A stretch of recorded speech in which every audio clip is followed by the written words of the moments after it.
Hello dear students, welcome to prime tutors. हम लोग A to Z batch की lecture series को continue करते हुए आज अपना अगला लेक्चर लेके आए हैं। आज का लेक्चर होगा फंडामेंटल थ्योरम ऑफ अर्थमेटिक से रिलेटेड। लेकिन उससे पहले कुछ बातें जाननी जरूरी है। जी, हमारे पास कोई नंबर है, जैसे मैंने नंबर लिया 10 और मैंने नंबर लिया 5 और मैंने नंबर लिया 7 और अगला नंबर मैंने लिया 8। जब मैं 10 के फैक्टर देखता हूं तो मुझे पता चलता है कि 10 का फैक्टर 1 भी है, 2 भी है, 5 भी है और 10 भी है। 5 का फैक्टर सिर्फ 1 है और 5 है। 7 एक ऐसा नंबर है जिसका फैक्टर 1 है और 7 है। और 8 एक ऐसा नंबर है जिसका फैक्टर 1 भी है, 2 भी है, 4 भी है और 8 भी है। आपको कुछ और नंबर भी देखने को मिलेंगे जिनके सिर्फ 2 ही फैक्टर होंगे। जैसे इस 5 का फैक्टर सिर्फ 1 और 5 है, 7 का फैक्टर सिर्फ 1 और 2 है।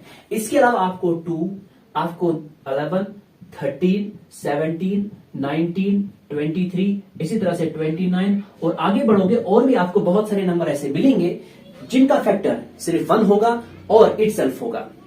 यानी हमारे पास 2 तरह के नंबर यूजुअली होते हैं। अगर हम नेचुरल नंबर की बात करें, अभी हम तो बाकी नंबर्स की बात ही नहीं कर रहे, अभी हम नेगेटिव की भी बात नहीं कर रहे, हम सिर्फ नेचुरल नंबर की बात करते हैं। तो हमारे पास मेनली नेचुरल नंबर 2 तरह के होते हैं।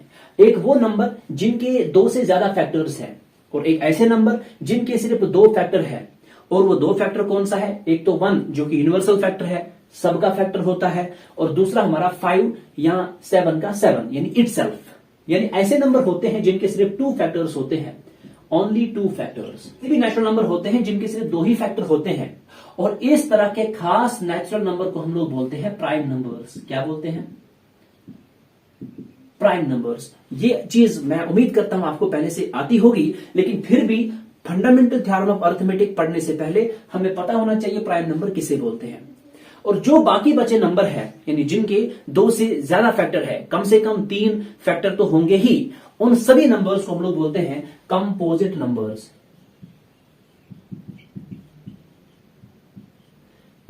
तो कंपोजिट नंबर कोई भी ऐसा नेचुरल नंबर होता है जिसके हमारे पास 2 से ज्यादा फैक्टर होते हैं, यानी उसके कम से कम 3 फैक्टर होंगे और 3 से ज्यादा भी फैक्टर हो सकते हैं। जैसे हमारे पास 10 है, इसके 4 फैक्टर है। इसी तरह से अगर मैं 6 लिखता हूं, इसका फैक्टर 1 भी है, 2 भी है, 3 भी है और 6 भी है। तो इसके भी हमारे पास कम से कम 4 फैक्टर तो मिल ही गए। आपने कभी सोचा है कि इस कंपोजिट नंबर को हम लोग कंपोजिट नंबर क्यों बोलते हैं? क्योंकि अभी फंडामेंटल थ्योरम ऑफ अर्थमेटिक इसका जवाब देगी। क्योंकि हर कोई कंपोजिट नंबर हमारे पास होता है कंपोजिशन ऑफ प्राइम्स। उसमें प्राइम ही होते हैं, प्राइम ही आपस में मल्टीप्लाई किए होते हैं, तभी जाके हमें कंपोजिट नंबर मिलता है। जरा एक नजर उस पर भी डाल देते हैं। जैसे मैंने कोई नंबर लिया, जैसे मैंने 6 नंबर लिया। ये जो 6 नंबर है, इसकी फैक्टराइजेशन जब मैंने की तो मैंने कहा कि इसका फैक्टर 1 भी है, 2 भी है, 3 भी है और 6 भी है। तो मैं फिर से एक बार गौर से देखूं तो यहां पे मुझे नजर आ रहा है कि जो 6 है उसके 2 प्राइम फैक्टर्स है, एक है 2 और दूसरा है 3। जब 6 के 2 प्राइम फैक्टर्स है तो मैंने देखा इस 6 को मैं 2 into 3 लिख सकता हूं। यानी हर किसी नंबर को मैं क्या ऐसे लिख सकता हूं?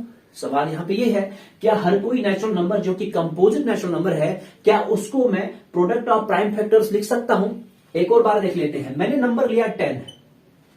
ये जो 10 नंबर है इसके फैक्टर है 1, 2, 5 और 10। हमारे पास फैक्टर आ गए 1, 2, 5 एंड 10। तो मैंने देखा कि इसमें हमारे पास 2 प्राइम फैक्टर भी है, एक है 2, एक है 5। तो 10 के 2 प्राइम फैक्टर्स है 2 एंड 5। तो ये 10 क्या मैं 2 into 5 लिख सकता हूं? मैंने कहा हां, यहां भी सही है और यहां भी सही है। फिर मैंने कहा क्या ऐसा हर किसी कंपोजिट नंबर के साथ होता है? ये सवाल मेरे मन में जब आया तो मैंने कहा चलो एक और नंबर पे देख लेते हैं। मैंने नंबर लिया 18। मैंने देखा 18 के फैक्टर हमारे पास है 1, 2, 3, 6, 9 और 18। मैंने कहा कि चलो देख लेते हैं कि 18 के प्राइम फैक्टर्स कौन कौन है। तो मुझे देखने को मिला कि यहां तो प्राइम फैक्टर सिर्फ 2 और 3 है, लेकिन 2 into 3 किसके बराबर होता है? तो आपने कहा ये तो 6 के बराबर होता है, 18 के बराबर नहीं होता है। लेकिन अगर मैं इसमें एक और 3 जोड़ दूं, यानी एक और 3 जोड़ दूं, तो हमारे पास 18 आ गया। इसका मतलब हर किसी कंपोजिट नंबर को हम लोग प्रोडक्ट ऑफ प्राइम्स लिख सकते हैं। हर किसी कंपोजिट नंबर को हम लोग प्रोडक्ट ऑफ प्राइम्स लिख सकते हैं। जो उसके प्राइम फैक्टर्स होंगे उनके प्रोडक्ट में लिख सकते हैं।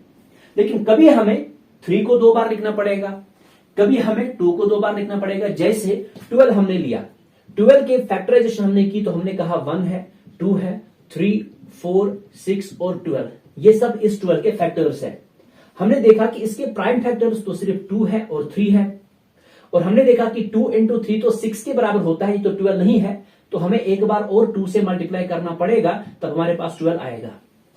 यानी जो इसके प्राइम फैक्टर्स थे उन्हीं का मल्टीप्लाई करना पड़ेगा, तब जाके हमें हर कोई कंपोजिट नंबर मिल जाएगा। इसीलिए तो कंपोजिट नंबर को कंपोजिट कहते हैं, क्योंकि वो बेसिकली क्या होता है, कंपोजिशन ऑफ नंबर से बन जाता है। डियर स्टूडेंट्स, मैंने एक नंबर ले लिया 32760, और इस 32760 की हम लोग करते हैं फैक्टराइजेशन, यानी इसके हम लोग फैक्टराइजेशन करते हैं। लेकिन हम लोग सिर्फ इसकी प्राइम फैक्टराइजेशन करेंगे, यानी हम लोग सिर्फ प्राइम फैक्टर्स को लेंगे, प्राइम नंबर्स को लेंगे। जैसे सबसे पहले मैंने लिया 2, आपने जब इसको 2 से डिवाइड किया, 21638 हमारे पास आ गया, तो यहां पे आंसर आ गया 16380, क्योंकि 2 1s are 2, 2 6s are 12, 2 3s are 6, 1 carry, 2 8s are 16, और यहां पे 0 आ जाएगा। इतना डिवीजन करना आपको आता होगा। तो जब हमने ये सब चीजें देखी, तो फिर से एक बार 2 से डिवाइड कर सकते हैं, क्योंकि ये इवन नंबर है। हमने एक बार और 2 से डिवाइड किया, तो 2 यहां पे आ गया, 8s are 16, 1s are 2, 9s are 18 and 0। फिर से इवन नंबर आ गया, तो 2 से डिवाइड कर सकते हैं, तो इसका मतलब दोबारा हमने 2 से डिवाइड किया, तो यहां पे आ गया 4, फिर आ गया हमारे पास 9, और यहां पे आ गया 5। अब हमने देखा कि ये जो 495 है, ये 2 से डिविजिबल नहीं है, क्योंकि 2 से डिविजिबल वो नंबर होता है जिसके पीछे इवन होता है। तो हमने देखा कि जो हमारे पास 495 है, इसको 3 से डिवाइड करेंगे, क्या होगा। अगर 3 से नहीं होता डिवाइड, तो हम लोग आगे चल के 5 से देखते। अगर 5 से नहीं होता, तो हम लोग आगे जाके 7 से देखते। हमें सिर्फ देखना क्या है, प्राइम फैक्टर्स, यानी 2 3 5 7, 7 के बाद क्या आएगा 11, 11 के बाद 13, ये सब फैक्टर हमें देखने हैं। अगर इनसे डिवाइड होता है, तो आगे अगला प्राइम देखेंगे।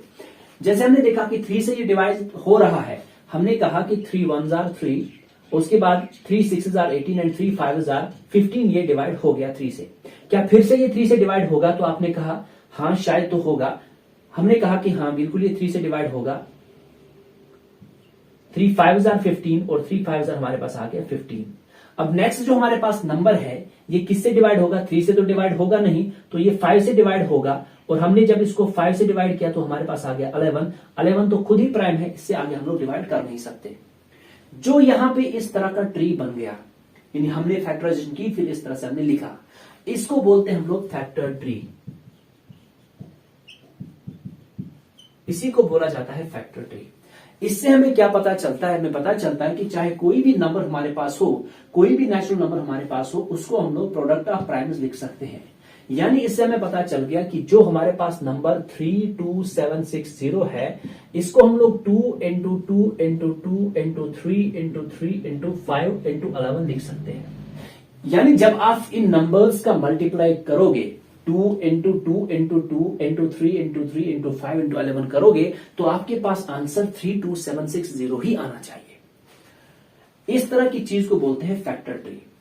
इसका क्या फायदा है, क्या हम लोग किसी भी नंबर को इस तरह से फैक्टराइजेशन करके फिर उन फैक्टर्स का मल्टीप्लाई करके लिख सकते हैं। एक और नंबर को देखते हैं, जैसे हमने देखा कि 800 की भी आप लोग क्या कर दीजिए, प्राइम फैक्टराइजेशन कर दीजिए फैक्टर ट्री बना के। चलिए यहां पे हम लोग 800 को लिख लेते हैं। मैंने अगली एग्जांपल ली, मैंने लिया छोटा सा नंबर जो है 800 को 2 से डिवाइड कर सकते हैं, हाँ, तो आंसर कितना आएगा, तो सर आंसर होगा 400। कितना आंसर आएगा, हमारे पास आएगा 400, क्योंकि 2 से डिवाइड करने पे हमारे पास आएगा 400। 400 भी इवन है, तो 2 से डिवाइड होगा, तो आंसर कितना आएगा, तो आपने कहा आंसर आएगा सर 200। 200 को 2 से एक और बार डिवाइड करने पे आंसर कितना आएगा, आपने कहा 100 आएगा। 100 को 2 से डिवाइड कर सकते हैं, तो हमारे पास आंसर कितना आएगा, तो आंसर आएगा 50।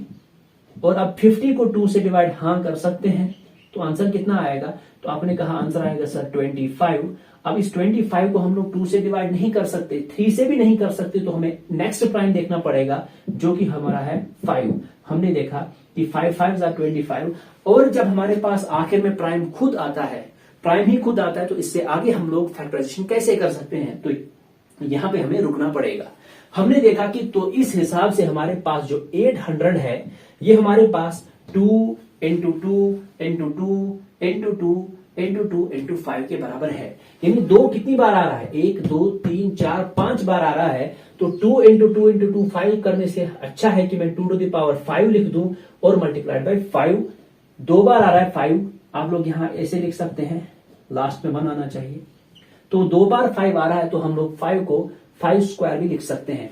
इसी तरह से यहां पे 32760 जहां पे 2 3 बार आ रहा था तो इसका मतलब हम लोग 2 क्यूब लिख सकते हैं, और 3 2 बार आ रहा था तो हम लोग 3 स्क्वायर लिख सकते हैं, और 5 इंटू 11 ऐसा हम लोग लिख सकते हैं। इसका मतलब हुआ कि चाहे आप कोई सा भी नंबर ले लीजिए, जो कि हमारे पास क्या होगा, हमारे पास नेचुरल नंबर होगा, उसको आप प्राइम्स के फैक्टर्स में लिख सकते हैं, क्योंकि 2 भी प्राइम है और 5 भी प्राइम है। यहां 2 3 5 11 ये सभी के सभी प्राइम है। आप कैलकुलेटर उठा के देख सकते हैं कि 2 to the power 5 into 5 to the power 2 करके क्या हमारे पास 800 आ रहा है कि नहीं, और 800 ही आएगा। और जैसे हम लोग इस तरह से इसकी फैक्टराइजेशन करते हैं, इसको बोलते हैं फैक्टर ट्री बनाना। आप लोग किसी भी नंबर का फैक्टर ट्री बना सकते हैं, और फैक्टर ट्री बनाने से आप देख सकते हैं कि हम लोग कैसे किसी नंबर को as the product of primes लिख सकते हैं।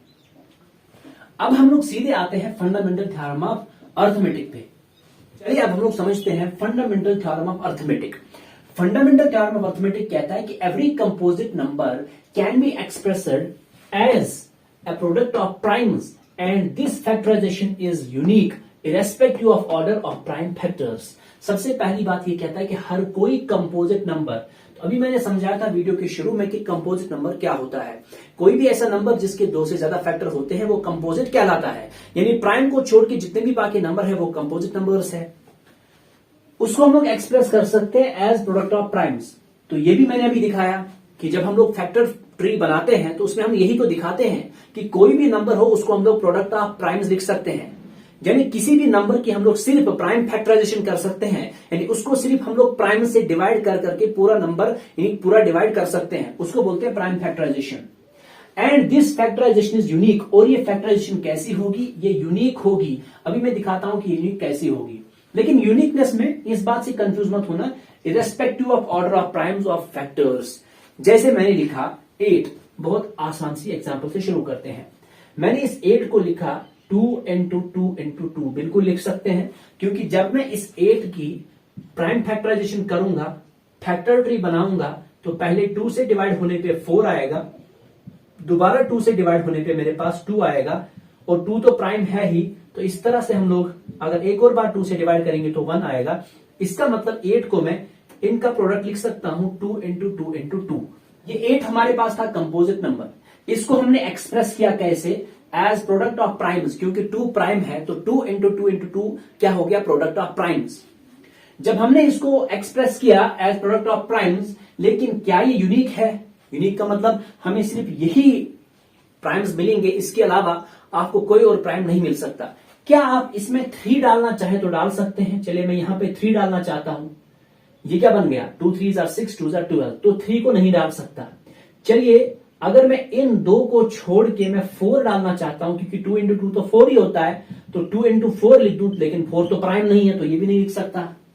इसका मतलब मैं इसमें अपने मन से कोई चीज नहीं कर सकता।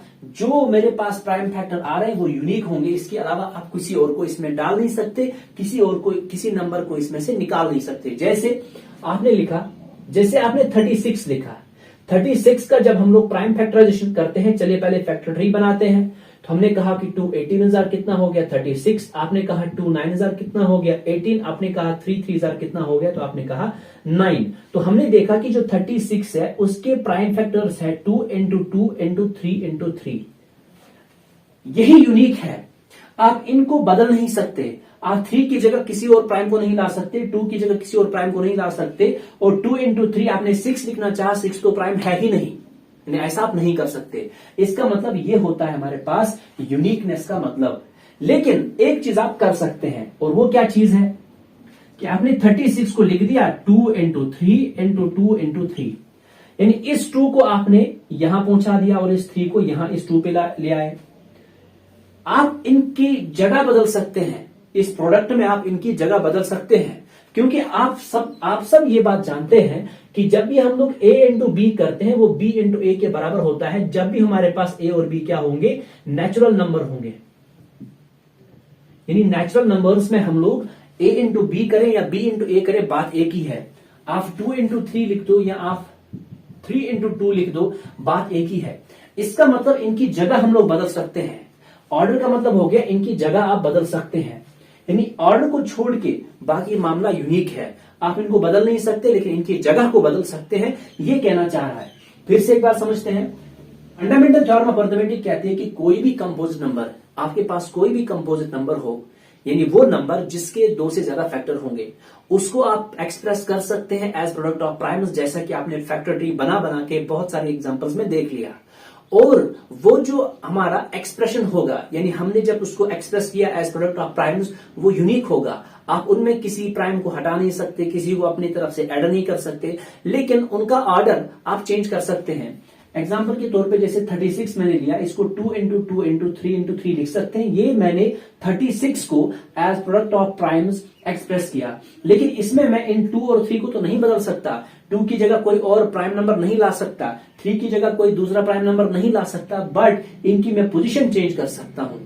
ये पोजीशन मैं क्यों चेंज कर सकता हूं? क्योंकि मुझे पता है जब भी कोई 2 नेचुरल नंबर होते हैं तब उनका प्रोडक्ट कम्यूटेटिव होता है। भाई इस चीज को कम्यूटेटिविटी बोलते हैं, इस बात को भी याद रखो। a into B is equal to B into A, इसी को बोलते हैं हम लोग फंडामेंटल थ्योरम ऑफ अरिथमेटिक। ये थ्योरम कितनी इंपॉर्टेंट है, काश मैं आपको थोड़ा कुछ क्लास आगे ले जाता और आपको दिखाता कि ये आपके फाइनल ईयर यानी आज के बाद 5 साल भी यही थ्योरम एज इट इज देखने को मिलेगी। इसका प्रूफ 4-5 पेज का देखने को मिलेगा। ये काफी इंपॉर्टेंट थ्योरम है और हर किसी चीज की अपनी फंडामेंटल थ्योरम होती है। जैसे आपकी अरिथमेटिक की, अलजेब्रा की, आगे जाके कैलकुलस की, ज्योमेट्री की, हर चीज की अपनी फंडामेंटल थ्योरम होती है और वो थ्योरम से ही बाकी सभी थ्योरम्स को हम लोग समझ पाते हैं। इसका मतलब ये अरिथमेटिक की फंडामेंटल थ्योरम है, इसका मतलब कितनी इंपॉर्टेंट होगी आप तो ये बात समझ ही रहे हैं। इसलिए इसको अच्छे से समझ लेना और इसके बेस्ड आप कुछ क्वेश्चन भी अभी करोगे। आपकी लेवल पे फंडामेंटल थ्योरम ऑफ अरिथमेटिक का यूज क्या है? तो आपकी लेवल पे इसका यूज है एलसीएम और एचसीएफ निकालना, किसी भी 2 नंबर का या किसी भी 3 नंबर का, क्योंकि 3 नंबर का भी कॉमन मल्टीपल या कॉमन फैक्टर हो सकता है। तो हम लोग इसका इस्तेमाल करके एलसीएम निकालते हैं, एचसीएफ निकालते हैं। चाहे 2 नंबर का निकालना हो, 3 नंबर का निकालना हो, 4 नंबर का निकालना हो, हम लोग निकाल सकते हैं। इससे पहले हम लोग इसका यूज करके एलसीएम एचसीएफ निकाले और समझे एलसीएम एचसीएफ क्या होता है। फिर से एक बार हम लोग एक एग्जांपल और लेते हैं। जैसे मैंने कोई नंबर लिया 48, चलिए 48 की प्राइम फैक्टराइजेशन कीजिए। अच्छा, अब मैं बार बार इस तरह का ट्री नहीं बनाऊंगा, अब मैं सीधे क्या लिखूंगा, 48 को यहां लिख दिया और इस तरह से हमने इसको प्राइम फैक्टराइजेशन की। पहले 2 से हो रहा है, 2 24 हो गया 48, फिर से 2 से होगा, 2 12 हो गया 24, फिर से 2 से 2 6 12 और फिर हमारे पास 3 से होगा और 3 1 3 हो जाएगा। इसका मतलब जो 48 हमारे पास था ये कोई कंपोजिट नंबर है। क्यों कंपोजिट नंबर है? क्योंकि इसके 2 से ज्यादा फैक्टर है। इसका फैक्टर 2 भी है, इसका फैक्टर 4 भी है, इसका फैक्टर 12 भी है, 24 भी है, 48 भी है, ये सब इसके फैक्टर्स हो गए। तो हमने देखा कि ये जो 48 है ये कंपोजिट नंबर है और इसको हम लोग 2 इंटू 2 इंटू 2 इंटू 2 इंटू 3 लिख सकते हैं। तो बच्चों जब हम लोग इसको 2 इंटू 2 इंटू 2 इंटू 2 इंटू 3 लिख सकते हैं, सीधे मैं क्यों ना लिखूं 2 टू द पावर 4, क्योंकि जब हमारे पास a इंटू ए होता है, a की पावर में 1 है और इसकी पावर में 1 है, तो ये हो गया a की पावर 1 प्लस 1। आप सब ये बात जानते ही होंगे, 9th में आपने पढ़ा ही है पहले ही चैप्टर में कि a to the power m into a to the power n होता है बराबर a to the power m plus n। मतलब ये जो 48 है इसको हम लोग 2 टू द पावर 4 इंटू 3 लिख सकते हैं। तो मैंने क्या किया, मैंने किसी भी कंपोजिट नंबर को एज प्रोडक्ट ऑफ प्राइम्स लिखा है, क्योंकि 2 भी प्राइम है और 3 भी प्राइम है और ये जो आपका प्रोडक्ट ऑफ प्राइम है ये यूनिक है। आप 2 और 3 को छोड़ के कोई और नंबर इसमें नहीं डाल सकते, लेकिन इनकी जगह बदल सकते हैं। हाँ, मैं इसको 3 इंटू 2 टू द पावर 4 भी लिख सकता हूं, कोई फर्क नहीं पड़ेगा, वो भी 48 ही होगा।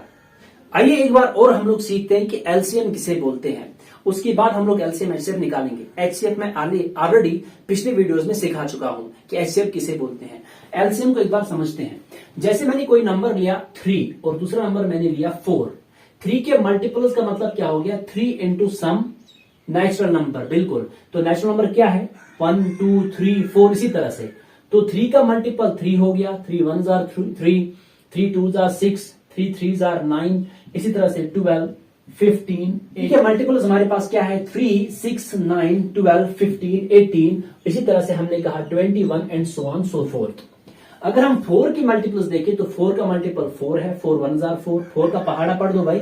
4 का पहाड़ा क्या है 4 1 4, 4 2 8, 4 3 12, 4 4 16। इसी तरह से हम लोग आगे चलेंगे 4 5 20 और आगे देखें तो हमने देखा कि 4 6 24 और फिर बहुत सारे और मल्टीपल्स होंगे। इनको बोलते हैं मल्टीपल्स, यानी 4 के मल्टीपल्स ये हुए और 3 के मल्टीपल्स ये होगी। जैसे 3 का आप लोग टेबल पढ़ते थे, आपने देखा कि यहां पे 24 एक ऐसा नंबर देखने को मिला। आपने देखा कि 2 नंबर, चलिए हमने यहां तक ही अभी तक मल्टीपल देखे, 5 5 10 10 मल्टीपल हमने देखे, तो हमने देखा कि 12 और 24 ये मिल रहे हैं, यानी हमने देखा कि 12 और 24 ये मल्टीपल्स है, कॉमन मल्टीपल है। 3 का भी मल्टीपल है और 24 3 का भी मल्टीपल है और 4 का भी मल्टीपल है। इसी तरह से 12 3 का भी मल्टीपल है और 4 का भी मल्टीपल है। यानी इसका मतलब हमारे पास कॉमन मल्टीपल हो सकते हैं 2 नंबर्स के। क्यों नहीं हो सकते? अगर हम लोग एक और नंबर लेंगे 6, तो इसका मल्टीपल 6 हो गया, 12 हो गया, 18 हो गया, अगला 24 हो गया। आपने देखा ये जो 12 और 24 है ये 6 का भी मल्टीपल है और 4 का भी मल्टीपल्स है और 3 के भी मल्टीपल है। तो हमने सिर्फ अभी बेसिक एग्जांपल ली कि 3 4 6 के कॉमन मल्टीपल हमें 12 और 24 तो मिल ही रहे हैं। इसका मतलब कोई भी 2 नंबर लें तो उनके कॉमन मल्टीपल होंगे ही होंगे। लेकिन अगर हम लोग मल्टीपल्स को आगे बढ़ाते जाएंगे, कहीं आगे जाके हमारे पास 36 मिलेगा, जो इसका भी मल्टीपल, इसका भी मल्टीपल, इसका भी मल्टीपल होगा। और आगे जाने पे मान लीजिए हमारे पास 124 मिलेगा, जो इन तीनों का कॉमन मल्टीपल होगा। हम लोग जितना आगे बढ़ेंगे हमें कॉमन मल्टीपल मिलते जाएंगे। तो क्या ये पॉसिबल है हम सबसे बड़ा कॉमन मल्टीपल निकाल सकते हैं? जब हम सबसे बड़ा मल्टीपल ही नहीं निकाल सकते किसी नंबर का, तो सबसे बड़ा कॉमन मल्टीपल कैसे निकाल सकते हैं? इसीलिए हम क्या कर सकते हैं, सबसे छोटा कॉमन मल्टीपल निकाल सकते हैं किसी भी 2 नंबर का, किसी भी 3 नंबर्स का, किसी भी 4 नंबर्स का।